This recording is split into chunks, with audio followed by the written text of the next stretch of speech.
We are diving into the world of Runick Stun and how we did at YCS Indianapolis.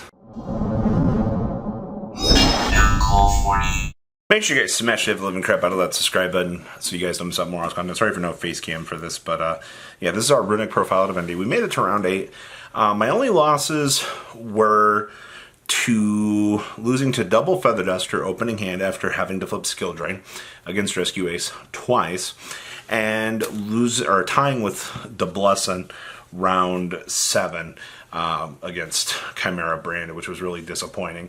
And then we lost to Purely because, who guessed, every time your opponent has the draw 4 combo, you just lose. So, yeah, that's life. So, talked to Johnny a little bit on Friday about his list. I already had built mine, but I watched his video talking about Runick Stun, and I got some ideas for some ratios and things from him.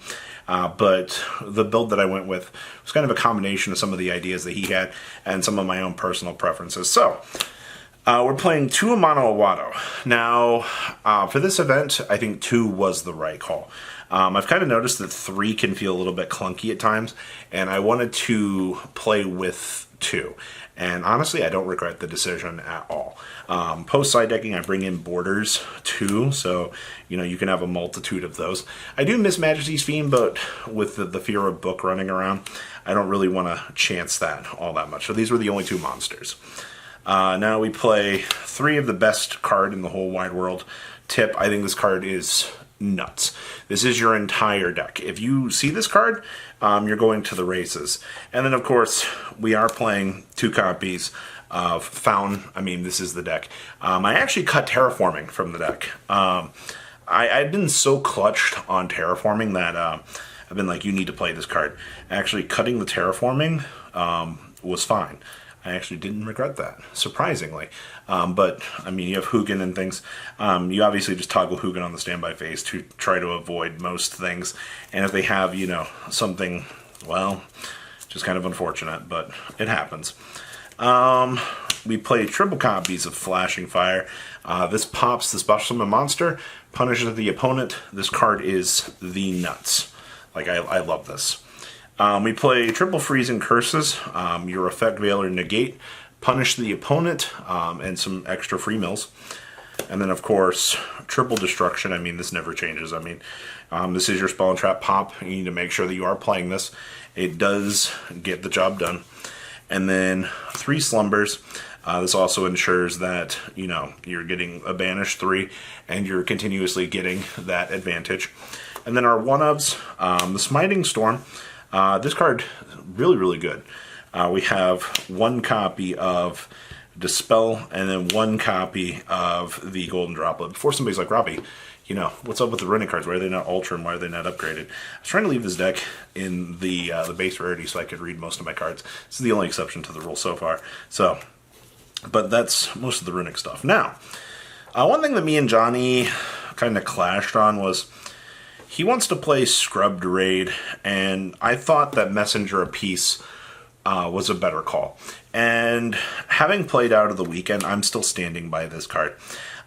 This card as a floodgate that you can turn off at any point in time, clear up a Spell and Trap card zone, is actually really good. I also think that the 1500 Denial option on this is really good, because if your opponent's going to try to cheese you with something a little bit bigger or a little bit lower, you just chum block it with something relatively large and you should be fine. But I still think that this card is the nuts in the deck and that it really holds true. Scrubbed Raid is fine too, it's just for personal player preference. I think Messenger of Peace just gets the job done way more. Now, I'm also only playing 1 copy of Morganite. And another thing that me and Johnny were talking about, Johnny does not like this card. I think that seeing too many Morganites is a problem, and I'm not a super huge fan of that. And I also like that the Desires can deck thin off some really bad cards and still allow you the chance to kind of play the game. And I don't think that this ratio is bad. The only time, there was 1 instance out of the whole weekend that Desires kind of felt like it betrayed me because I desired into Desires, and I'm like, the curse still holds true. You know, it's so good that you can just randomly get punished like that. But the one Morganite, I saw this 3 times because, you know, you can steadily draw into it anyway. Seeing this card really was clutch. Would I consider playing 2 of it?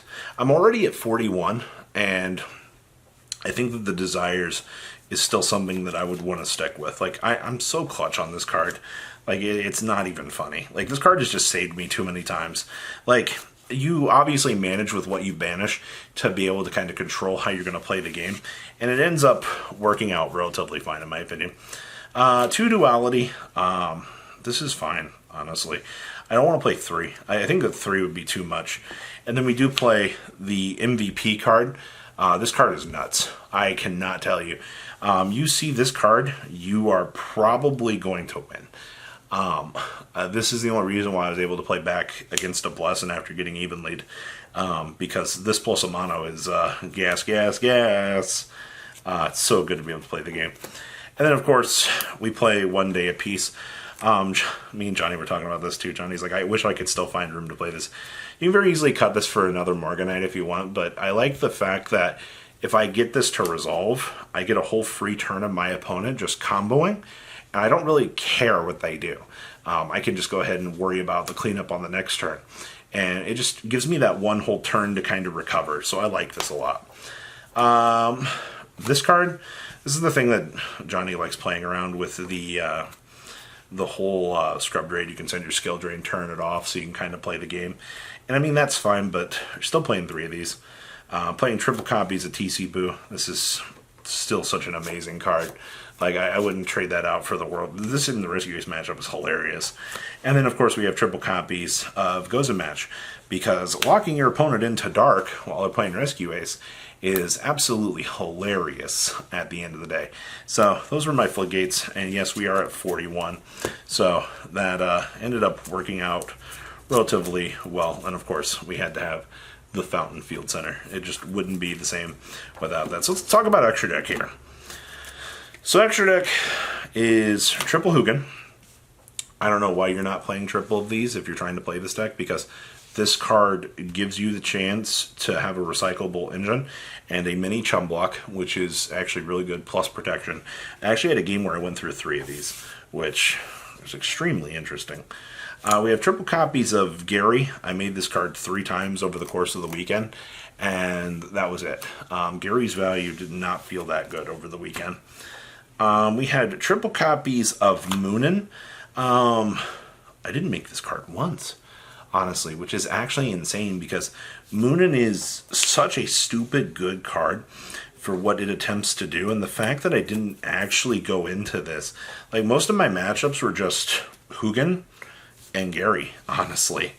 We didn't make this card at all either, which is hilarious, because Frecky's also an insanely good card, considering, you know, it also has a recycle package on itself, but this just, it didn't come up at all. I made Sleipnir. I finally have a quarter century I need to put in here. I didn't get the chance to do it. But our double horse card is super good. I didn't make this at all, honestly. This card is also extremely good. It also clears up an extra monster zone, which is kind of nice. I didn't realize how stupid good Typhon actually is as a card. Like, this card actually is amazing. And then we play the 1 SP Little Knight. You actually do make this, oddly enough. Side deck, we play 2 copies of the Lava Golem to board break, along with 2 copies of Sphere Mode. I think this was fine. I didn't have any problems with these ratios. I actually didn't board these in hardly at all. I boarded this in with the mono a lot of games.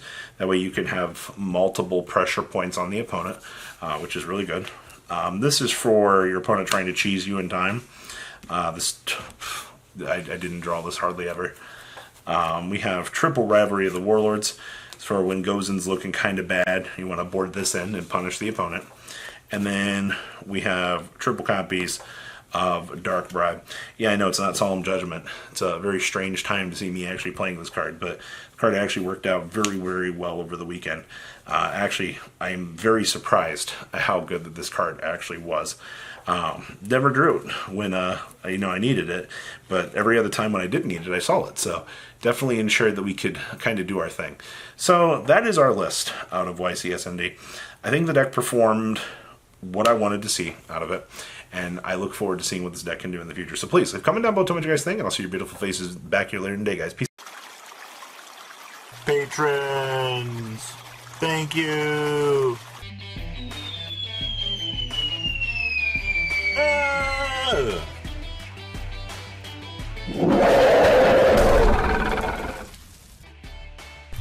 Thank you so much for watching. Check out these other videos.